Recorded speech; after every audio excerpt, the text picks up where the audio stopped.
I think sometimes, when we hear these words, hey, you have cancer, we immediately think, hey, how can we beat this fast? Instead of realizing it's a marathon and not a sprint. And so just being able to have that mindfulness to center yourself and just take that time and say, you know what, hey, one step at a time. Today I ran, or today I walked a half a mile. Tomorrow I'm gonna go for 0.6 miles, or whatever the case may be. Just setting those goals for you, and in return, that can kind of help you with that fatigue. Welcome to the Myeloma Matters podcast, hosted by the Multiple Myeloma Research Foundation, focusing on patients' experiences and perspectives on multiple myeloma topics that matter to anyone affected by this blood cancer. I'm Christopher Pena, Director of Educational Programs at the Multiple Myeloma Research Foundation. Today, we're diving into a topic that often doesn't get the spotlight it deserves: supportive care. Now, when you hear supportive care, you might think of it as just pain management or symptom relief, but it includes other important practices that address the emotional, social, and practical challenges that come with living with this complex disease. Now, before we further dive into supportive care, it is important to acknowledge that every myeloma patient is unique. The information in this podcast is not intended to replace the services or advice of trained healthcare professionals. Please consult with your healthcare team or contact the MMRF Patient Navigation Center at 1-888-841-6673 if you have specific questions about your health. The MMRF has education resources and one-on-one support options designed to empower you along every step of your multiple myeloma journey. If you'd like to support this podcast series, we'd love for you to leave a comment or review wherever you get your podcasts. Supportive care is treatment that addresses the symptoms and complications of multiple myeloma rather than the disease itself. For example, fatigue is a symptom that is common during the myeloma journey. It has a number of possible causes, including having a low red blood cell count, a condition known as anemia, from myeloma. Fatigue can also be a side effect of myeloma treatment, and it can result from poor nutrition, sleep problems, stress, anxiety, and depression as well. Once the cause of fatigue is known, your care team can suggest ways to treat it. Treatments may include nutritional supplements, iron pills, or, if anemia is the cause, a blood transfusion and/or medicines that help the body produce more red blood cells. Another common symptom in people with myeloma is pain. Bone pain can result from the buildup of myeloma cells in the bone. It can also occur if a bone breaks down or becomes fractured. When bones fracture, it can cause nerves to get compressed, which can cause nerve damage and pain. Treatments for bone pain include radiation therapy to kill cancer cells in the bones, biphosphonates to prevent further bone loss, and pain medicines for relief. Some myeloma drugs, Velcade or bortezomib is one example, can cause peripheral neuropathy, which is pain, burning, numbness, or a pins and needles feeling in the hands, arms, feet, or legs. Patients who develop neuropathy while receiving treatment should tell their care team immediately. Often, reducing the drug dosage or stopping it altogether can relieve the symptoms or even allow them to resolve completely. Many of the drugs used in myeloma treatment can cause gastrointestinal problems such as constipation, diarrhea, nausea, and vomiting. Medications, as well as changes in diet, may be helpful in addressing or preventing some of these effects. It's also important for patients to drink plenty of fluids and to tell their care team if they experience new or worsening diarrhea or constipation. White blood cell counts and antibody production can be low when multiple myeloma or its treatments affect the bone marrow. Both white blood cells and antibodies help fight infection, and when their levels drop, the risk of infection increases. So preventing infection is important for people with multiple myeloma. Having good hygiene, protecting the skin, and maintaining good general health are some ways to help prevent infection. The care team may prescribe antibiotics, antivirals, and antifungals to prevent infection, or, if the white blood cell count is low, medications that increase the number of white blood cells. They may also suggest immunizations for pneumococcal pneumonia and flu to help lower the risk of getting an infection. Let's hear now from Eric, a multiple myeloma patient living in Florida, and Rashad, a medical social worker in oncology and a motivational speaker living in Alabama. Eric and Rashad will discuss their experiences with myeloma supportive care. Hi, Eric and Rashad. Thank you for joining our podcast and sharing your stories and experiences. We received many calls and emails at the MMRF's Patient Navigation Center about this topic, so our discussion is very timely. If you have multiple myeloma, supportive care is a vital part of your treatment. Supportive care is about treating the whole person, not just the disease. This type of care focuses on improving your quality of life by managing symptoms, preventing complications, and addressing emotional and practical needs. So this brings me to my first question. Eric, how has supportive care improved your quality of life throughout your journey with multiple myeloma? Hey, Chris, thanks for having me. I live in Tampa, Florida. I'm a patient at Moffitt here, and two things come to mind regarding supportive care. One is people. I find that the doctors, the nurses, and just all of the staff at Moffitt have been incredibly supportive, compassionate, interested in me as a person, just incredibly kind. I could tell you a story later about how wonderful they are, and I'll do so if I can. The second thing that comes to mind is just the amazing advancements in treatments that seem to keep rolling out the door. I just want to applaud all of the researchers out there that are listening and say, keep at it, my friends, because we need your help. I started off with chemo and all of that mess, that lovely mess that keeps us alive. But now I'm in an immunotherapy that is far less aggressive and with far less side effects. So those are just a couple that come to mind. Awesome. And I'd love to hear a little bit more of that story about supportive staff. So if you want to share a little bit more of that, that'd be great. About 3 years ago, my wife had just passed away from cancer, and I was incredibly sick at the time. And two of the nurses at Moffitt showed up at my door on Christmas Eve with an entire Christmas meal, ham and turkey and mashed potatoes and all of this stuff. Who does that on Christmas Eve? You should be with your family, I think. I couldn't believe that they took time out, but they knew my journey. They were interested in me, and I know not all patients get visits from their nurses at their house, so it's pretty outrageous. But I was so honored and blessed and felt so cared for that it really made a huge difference during a sad time for me in my journey. Well, that's really great to hear, and I'm glad that there was that level of support. And I think this is a great transition to Rashad and being a social worker and providing that level of care and support for people going through a really difficult time, especially in certain times of need. So Rashad, I'd love to know more about what you feel the role of a social worker is in providing supportive care to myeloma patients, such as Eric, and their caregivers as well. All right. So what I would like to tell people is social work is like a GPS, right? Like if you don't know where to go, you put in your address in your GPS and it's going to help you get there. And as a social worker, our role is to help guide you. And sometimes we're going to have some detours. We may have a lack of resources. Well, that's when you rely on us to kind of figure out, okay, hey, how do we get around it?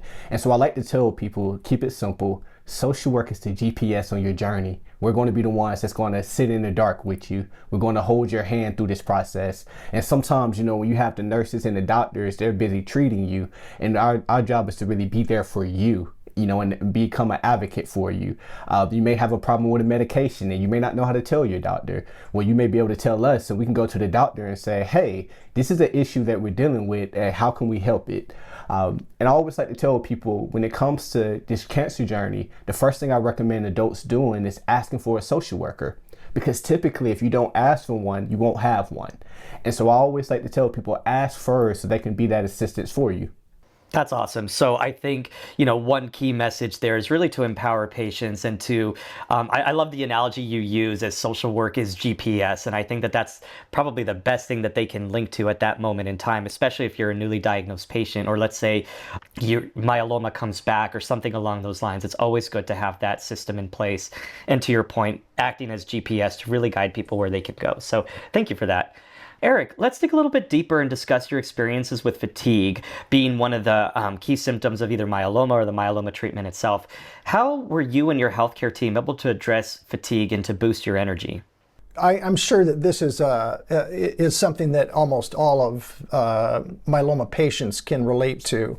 At several points with different treatments, of course, sometimes the treatments just suppress your immune system. That was the case for me during multiple times over the last 6.5 years. At one point, I was very anemic, like kind of dangerously anemic, and had to go through multiple blood transfusions. While the blood transfusions helped with the anemia and kind of got me through that rough time, I also had a certain allergic reaction to those things. There's a name for it, and I don't know what it is. So I had to take some preliminary drugs to be able to get those blood transfusions. But that helped a lot. On a more general basis, though, I've found that even though it sounds a little counterintuitive, for me, I've always been an active person, and keeping active seems to help with the fatigue. So I used to be an avid runner. I'm a little more careful with that these days, but I still walk. I run when I can, when I feel like I can. I do some light lifting of weights, and all of that seems to help in terms of not just my fatigue levels, but I feel like that energizes me. It makes me feel better about myself. I don't feel like a victim. I feel like somebody who's just, traveling through life. And those are just a couple things that come to mind. Awesome. Thanks for sharing that. And I think what's interesting is we're talking about being like physically active. So Rashad, I want to know kind of from the social aspect point of view, what are some key methods that you can help patients, not just with physical fatigue, but maybe mental fatigue or being tired after going through so many treatments or going through the myeloma itself? What are your thoughts? So I do agree with Eric. Exercise or some form of physical activity is great for you. And understanding that, hey, I may not be able to run a mile, but can I walk it? Can I do these little things? Because what is, like Eric said, is making sure that you don't feel like a victim. It's giving yourself some sense of power back. And so to go into the the mental aspects, what I always tell people is mindfulness. Is realizing that you are in a journey right now, you're on the battle right now, and this current version of you is going to help you fight through this. I think sometimes, when we hear these words, hey, you have cancer, we immediately think, hey, how can we beat this fast? Instead of realizing it's a marathon and not a sprint. And so just being able to have that mindfulness to center yourself and just take that time to say, you know what, hey, one step at a time. Today I ran, or today I walked a half a mile. Tomorrow I'm gonna go for 0.6 miles or whatever the case may be. Just setting those goals for you, and in return that can kind of help you with that fatigue. Another thing I'm big on is diets. I always tell patients, hey, let's see if we can get you connected to a nutritionist. So that way your body is we're able to kind of compensate for the stuff that your body is currently going through. So we can help our bodies fight. We can help our bodies do what it needs to do to make sure that we can be strong and process everything that we're experiencing right now. Last but not least, hydration. Believe it or not, people do not realize the importance of hydration.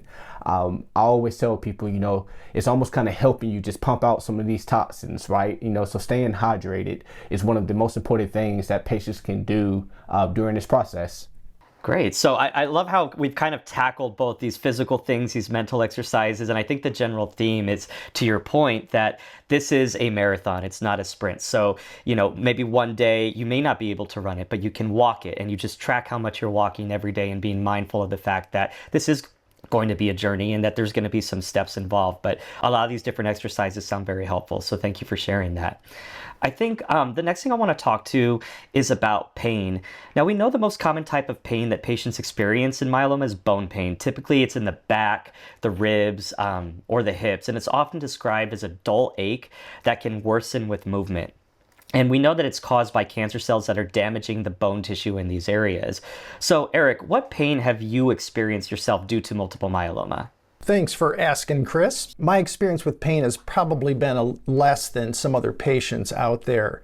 Having said that, I do have lower back pain that I didn't used to have, and I do have pain in my joints due to one of the medications that I was taking. I ended up having some jaw necrosis. Believe it or not, that was maybe the most painful thing I've had to deal with, is some bone-like spurs underneath my gums. But I know pain is an issue. I'm also 66, so that I'm getting older. I can never tell if this is the myeloma or that I'm just an old guy. But I have had some pain. I had some tumors. The myeloma is starting to throw some tumors at my rib cage, and I had to go through some radiation. That was a little painful too.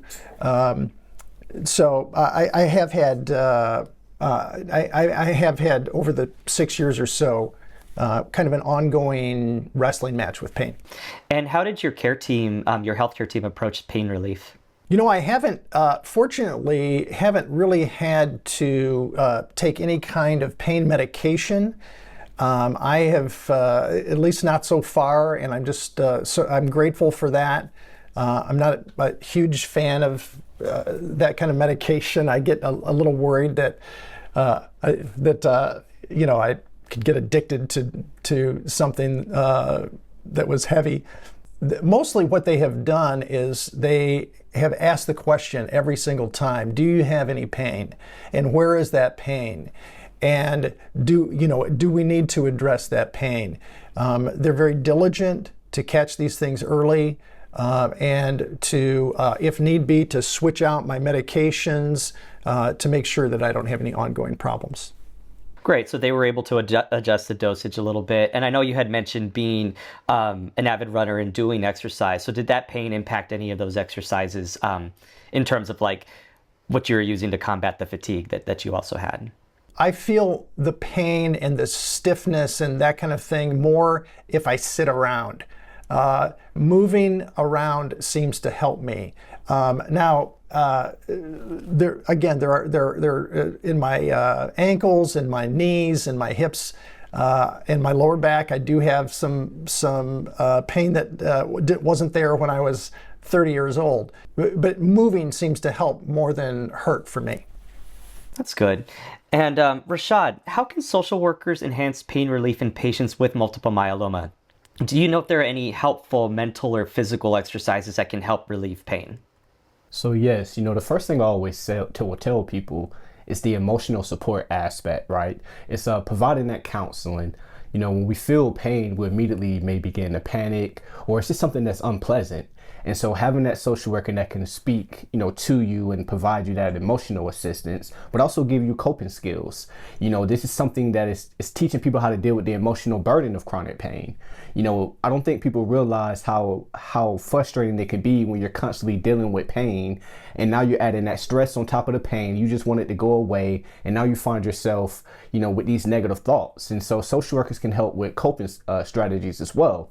As far as practical assistance, right? You think about advocacy. I go back to what I said earlier. You may be telling me, hey, I'm experiencing this, and I can now go back to the medical team and saying, hey, he's experiencing this now, and I'm able to advocate for you to make sure that your voice is being heard. That's one thing that, as a social worker, we really take pride in. Another thing is it's just being able to provide education, helping you understand the condition, helping you understand why this is happening. What I learned is that sometimes when patients know why this is going on, they begin to process it a little bit better. And so that would be my standpoint on that, is making sure that, patients know, hey, you can ask your social worker about this as well, because they're going to help give you a whole holistic approach during this process. Awesome. And I'd love to follow up with a question for Eric, now that you had mentioned that, Rashad, in terms of education and knowing what's going on. So Eric, when you were having maybe that jaw necrosis or that lower back pain, were you aware from your care team that you would be experiencing those kinds of symptoms? And did that help you, or did it just kind of randomly occur and you weren't entirely sure what it was first? Yeah, no, I was warned ahead of time that this was a possible side effect. I had never heard of jaw necrosis before. It sounded a little far-fetched to me, and I thought, what are the chances I would get jaw necrosis? And it turns out that I was one of the very small percentage of people that actually got it.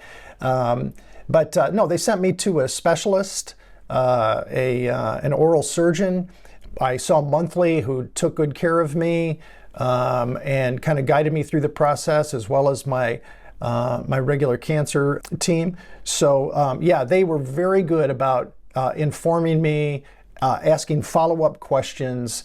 Again, I think it's having a great team of people around you, just including, as Rashad said, a good social worker who you can tell your feelings as well as your symptoms to, really is helpful. It's made a big difference for me. Awesome. It's good to hear. The next thing I want to talk about is peripheral neuropathy, which is a condition that affects the nerves and it results in pain, tingling, burning sensations, and numbness in the hands and feet. Again, it's similar to what we've discussed before. It can be caused by either the myeloma itself or sometimes the treatments that people are getting. So Eric, have you experienced any peripheral neuropathy with your myeloma treatment? Yeah, I sure did. One of the first treatments that I got was sort of a mix of drugs, including Velcade. It's part of the weird tightrope of myeloma treatments is that that Velcade and that mix of drugs was being really effective in terms of keeping my myeloma numbers down, but I was starting to get pretty significant neuropathy in my fingers and my toes. More so in my toes, and it's such a weird feeling to not be able to feel your toes. It's or not having trouble buttoning your shirt up because your fingertips are numb. So when I expressed just my concern about it, and they were just quick to say, okay, well, there's plenty of other treatment options. Let's switch this up.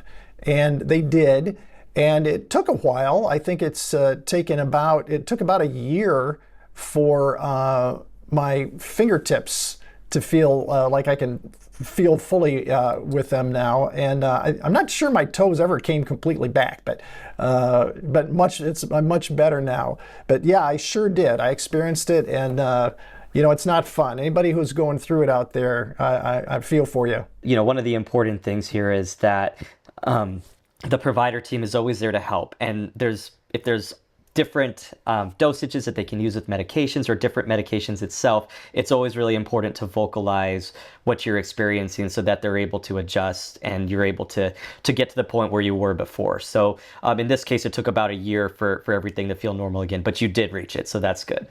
And Rashad, while we're on the subject of neuropathy and kind of going to the brain, I'd love to get your perspective on a really important topic on mental health distress.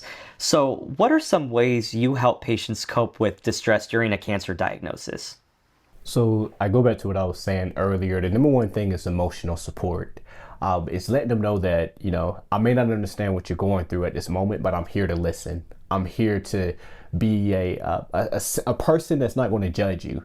I think many times we worry about what are they going to say about us? Especially when I'm talking to men, the first thing they say is, I got to be strong. I got to be tough. And I'm like, hey, you can cry, right? And there's beautiful moments where they're crying and now I'm like, okay, all right, Rashad, you can't cry. You got to be strong for them.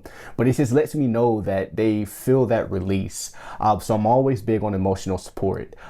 Active listening is a key thing as well. Sometimes people just want you to know what they're going through. They may know everything about it, but they just want to know and know that you're listening and that they're being heard. And last but not least, stress management. Because I can tell you, it can be stressful, like Eric was saying, trying to button your shirt and now you can't, that can get frustrating. And so teaching people how to cope with that in healthy ways. And that's one thing, that's probably the top 3 things that I always tell people: emotional support, active listening, and stress management. Awesome. And I know a lot of people who listen to this podcast are caregivers. So they may not have, let's say, like a medical background per se, but they may not have myeloma itself, but it could be a loved one that they're taking care of, a spouse, etc.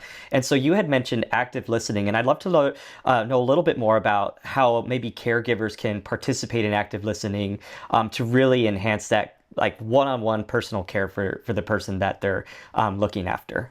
So yes, I always say caregiver is probably the hardest role to play. I wouldn't say it's harder than being a patient, but when you don't really know what's going on, you don't really understand how it's affecting that person and someone you love, right? You see them hurting, you want to do everything in your power to be there and help them.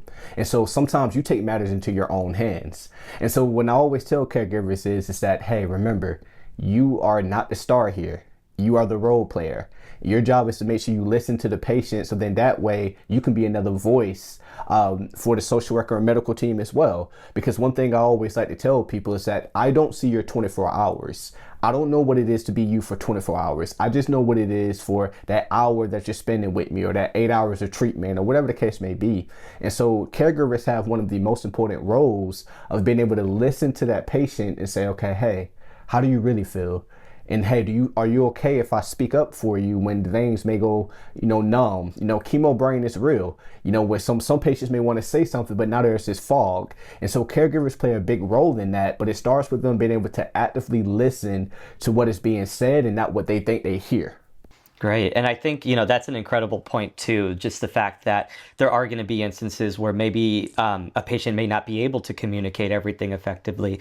And so it's important for caregivers and even a care team to be able to really zone in and listen, really try to get in the shoes of that patient, as you had mentioned, 24 hours being that person for a day. So that's definitely, I think, a helpful exercise for caregivers to think of. One other follow-up question I had was about different stages in the cancer or myeloma journey. So when we're talking about highs and lows, there's definitely a point where somebody's newly diagnosed and they experience something. There's also the case of remission as well. How do you counsel people through that newly diagnosed stage and compare that to if their cancer goes into remission and then it comes back? How would you say you go about that? One thing I always tell patients is that it's all a marathon.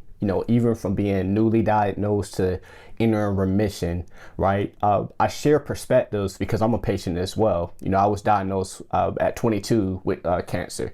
And so although it may not be the same cancer that they're diagnosed with, I understand what it feels like to say, hey, is it coming back? Hey, am I really done? Or, oh my goodness, I had a night sweat. What's happening? And so I always try to tell people that process what you feel and don't run from it. Because the more you run from cancer, the longer it'll chase you. And so that's one thing that I try to have those realistic and clear communication points. For some reason, most people think, hey, I did this, I'm done. Instead of realizing that, okay, hey, let me just enjoy this moment. And now I learned I have this skill set that I didn't have before. And I realized I'm so much more resilient. I now have hope. And so now we're able to talk about the highs and the lows, because one thing we know about life is all about balance. If you eat too much sugar, you're going to get cavities. So sometimes you got to eat some vegetables. And so that's one thing I always try to tell patients is that you're going to have some good days. You're going to have some bad days. But regardless of the highs and the lows, that you're going to have a team of people that's going to fight with you as long as we possibly can, and as long as you allow us to. And so that's one thing I always tell people is that even in remission, that's when it can get very dark because you're not always being followed. But that's when I tell people, hey, think about support groups. Let's connect you to some support groups outside of the hospital so you can have that sense of community and have those individuals that can speak with you and that allow you to process everything that you encountered. Right. Yeah, I think that makes a lot of sense. And especially one of the things you said is processing what you feel and don't run from it, and that there's support there to help you process. So I think that's really key for patients. One thing I want to do now is shift gears and discuss a typical problem for myeloma patients, mainly gastrointestinal or GI problems. And this can include constipation, diarrhea, and nausea and vomiting, which can be some common side effects of treatment. So Eric, can you discuss your experience with GI problems? How do you do that without it sounding really messy? Yeah, Chris, I think I've had it all. I think I have it all almost, it's different every month for me. You'd think you'd get into some kind of a groove or something, but yeah, I've gone through seasons of constipation, gone through seasons where the hose doesn't shut off. I've had, fortunately, I haven't had the kind of nausea, vomiting experience that some people had. My wife went through that, and it was horrible, and where you're just sick all the time. I do still, if I take my meds on an empty stomach, will experience some of that nausea. But yeah, that's been a real roller coaster for me. If anything, that's been almost as hard as some of the other stuff we've already discussed. Just because, I still work full time. Ironically, I work at a medical college here in Tampa. But I never know if I'm going to have to, run to the bathroom in the middle of an important meeting. I'm glad I got through this whole meeting without having to run to the bathroom today. So yeah, I've had it all, and it's not fun. And none of it's fun. Fortunately, there's medications and there is help. So I've been able to, access some of that and have found a pretty good medium level. No, that's actually really helpful. And one thing that that I wanted to follow up on is just, in terms of GI issues, and there are medications and treatments available. I'm curious as to your thoughts about diet. Did you feel like if you followed a certain diet on a certain day, any GI symptoms were more consistent versus on days where your diet may have been off or anything like that? Just curious as to role like the nutrition and all that you think plays within this whole thing. No, I do think so. I'm a person who's always who doesn't do spicy foods well. I can't. If I eat spicy foods, we're just in trouble. But yeah, following certain diet, there's foods I found that I have to stay away from. Even certain vegetables, I have to stay away from. Ways of cooking those vegetables and foods has changed some for me. And I think what Rashad said earlier, I've kind of have always been a person who just drinks coffee all day and never drinks any water. And I found that, boy, if I stay hydrated, that helps a whole lot. So I'm now a coffee and water drinker. So yeah, some of that helps. Awesome. Hydration is key. I could use that as one of our main takeaways here. So that's really good. We've discussed GI problems, neuropathy, fatigue, and one common thing mentioned has that both you and Rashad have mentioned is really having that support there and discussing symptoms with a care team of some sort. And sometimes, unfortunately, patients may feel reluctant to talk to their health team, or they may not feel like they have enough time to bring up their symptoms, or they may not feel confident asking questions. And so, Rashad, I want to get your perspective on this. What is your advice to anybody who may be experiencing that hesitation? So I think the first thing is to acknowledge that this can be embarrassing, right? Having these GI problems or having these situations that you may not want to share with your team. And so I always recommend, if you don't feel like physically that you can say it, write it down. Write it down and then hey, can I speak to a social worker? Hey, can I show them this? And from there, we will speak on your behalf. Because I think for so many times, we still have that sense of we're human. We still go through these phases of, I don't want to tell them that I almost used the restroom on myself. I don't want to share that I can't use the restroom. And I think it's just one of those things of knowing that, hey, you can just write it down. And in return, we can be your voice for that moment, because we don't want you to feel like you have to suffer with that, because there are ways to help. And so it's just being able to know, and it goes back to the beginning when I stated, your social worker is your GPS. And so during this whole time, you're building that trust with that social worker. You may not always trust everybody else, but hey, this social worker, I can trust. And so it goes back to relying on that trust and knowing that that social worker is going to advocate for you in a way that doesn't make you feel embarrassed about what you're going through. Great. And I love that advice. If you can't speak it, at least write it down and then share that. And I think that that's something that goes a long way with the social workers, as well as even if somebody's visiting their doctor, their oncologist at that moment in time, it may just be helpful to write things down too. And I think it brings to another point too. How well do you think that is at organizing people's thoughts? Because I know a lot of times with cancer, there's so many things going on. So what do you feel writing things down does? For me, it allows you to be in the moment, to capture what you feel right now, because if you don't write it down, we typically forget about it and we move on. But writing that down is almost like saying, hey, this is my starting point. This is how I feel right now, and this is the experience that I have. And so then that way we have a overall approach that we can, we're closer to getting it right. We're closer to the starting line because we know where you were at that moment. First thing I always tell patients is that typically when doctors come in, realistically, they're not always going to have time to hear everything. But if you can write it down or ask for, a nurse or someone that you can talk to, they'll now be able to go back and talk to that doctor when things slow down for them. And so I truly believe writing down is the key to everything. And if you can't write things down, maybe you record something. You use your phone to record a message, and then that way you can share it with a member of the team, and then they begin to take that message to the rest of the medical team. That's great advice. So write it down, record it, do whatever you can to get that message out there. So that's really great to hear. And Eric, I'm really curious, how did you communicate best with your care team? Yeah, first of all, I wanted to just say thank you, Rashad, because just acknowledging that this stuff can be embarrassing and that it's okay that it's embarrassing And doctors don't care. The nurses don't care. They've seen and heard it all. They're not weirded out by your poop problems. You know, they've heard it 1,000 times. Here's what I say. In my experience over the years, and I didn't do this early on. But here's what I say. Ask all the dumb questions.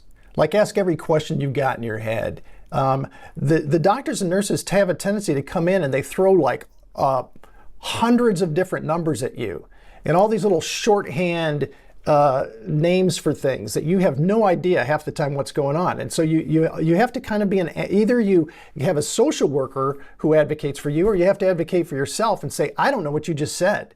Like, I don't know what that number means. Could you go back through and tell me? And usually they're happy to do that, but they're so used to using these acronyms and these shorthand names for drugs, and they just think you know what it means. How your body functions, and you don't. Like, you're not. If you're not a doctor or nurse, you don't know how your digestive system works, or what's in a cell. I mean, so ask all the dumb questions.